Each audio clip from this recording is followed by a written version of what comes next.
নমস্কার বন্ধুরা, আজকে আমার হেসেলে হবে ফিশ কাটলেট। তো দেখো, প্রথমে আমি আদা, রসুন, কাঁচা লঙ্কা মিক্সিতে বেটে নেব। তোমার বাটা কমপ্লিট।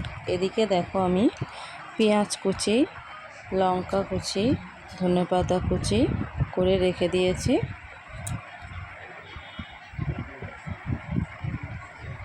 তারপরে দেখো, মাছটা অনেকেই সিদ্ধ করে নেয়, কিন্তু আমি সিদ্ধ করিনি।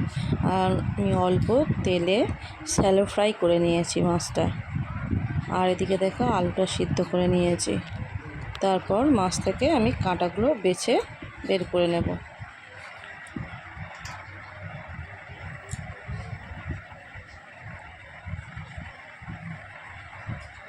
তোমার কাঁটা বেছে মাছটা একদম কমপ্লিট করে নিয়েছি। আর দিকে আলুটাও একদম খোসা ছাড়িয়ে নিয়েছি।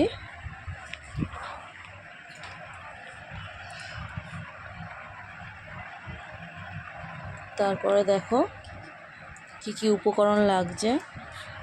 প্রথমে নিয়েছি নুন, লঙ্কা গুঁড়ো, সামান্য হলুদ গুঁড়ো। তারপরে দেখো, এটা আদা, রসুন, কাঁচা লঙ্কা বেটে নিয়েছিলাম। আর এটা হলো শুকনো খোলায় শুকনো লঙ্কা, জিরে, ধনে আর গরম মশলা গুঁড়ো। আর এদিকে দেখো, ধনে পাতা কুচি,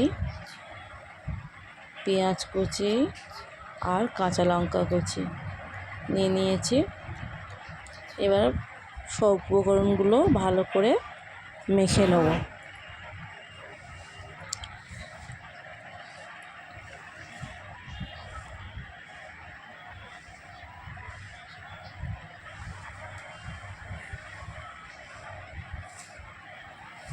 একটু ময়দা দিয়ে আমি উপকরণগুলো সুন্দর করে মেখে নেব।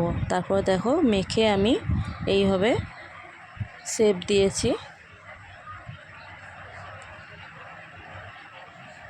গড়ে নিয়েছি ভালো করে, সুন্দর করে একটু হাতে সাদা তেল লাগিয়ে এইভাবে গড়ে নিয়েছি। আর এদিকে দেখো, ডিমটা ফাটিয়ে নিচ্ছি। সামান্য একটু নুন দিয়ে ডিমটা আমি ফাটিয়ে নিচ্ছি। তো এবারে একটা চামচের সাহায্যে কাটলেটগুলো ডিমের মধ্যে দিয়ে, ডিমের গোলায় দিয়ে তারপর ব্রেড ক্রামে আমি মাখিয়ে নেব।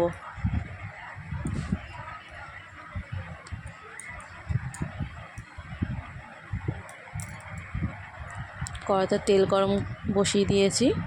এবার ফিশ চপগুলো এইভাবে গড়ে ভাজতে শুরু করে দেব।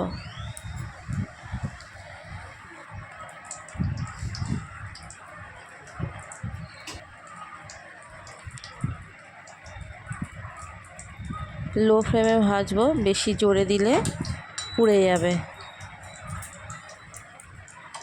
তো লো ফ্লেমে ভাজাটাও বেশ মুচমুচে হবে।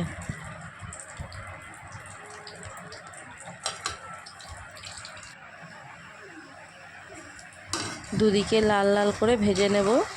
দেখো, কালারটা খুব সুন্দর এসছে।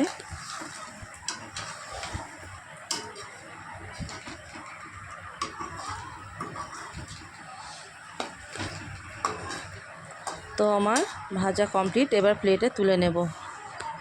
তো দেখো, আমি প্লেটে তুলে নিয়েছি। আর এদিকে নিয়েছি পেঁয়াজ, রিং করে কেটে নিয়েছি, কাঁচা লঙ্কা দিয়েছি, সামান্য বিট নুন আর একটু লঙ্কার গুঁড়ো দিয়ে সার্ভ করেছি। আর এদিকে কাসুন্দি আর টমেটো সস। তো আমার ফিশ কাটলেট রেডি হয়ে গেছে। খুব ক্রিস্পি হয়েছে। দেখো, একটাও ভাঙিনি। খুব সুন্দর হয়েছে ফিশ কাটলেটগুলো। খেতেও খুব টেস্টি হয়। তোমরা এইভাবে বানিও। তো এই মাছটা ছিল, তোমাদের বলা হয়নি, এটা ছিল বোয়াল মাছ। বোয়াল মাছের ফিশ কাটলেট। তো ভালো লাগলে চ্যানেলটা সাবস্ক্রাইব করো, লাইক করো, আমার পাশে থেকো তোমরা। Thank you.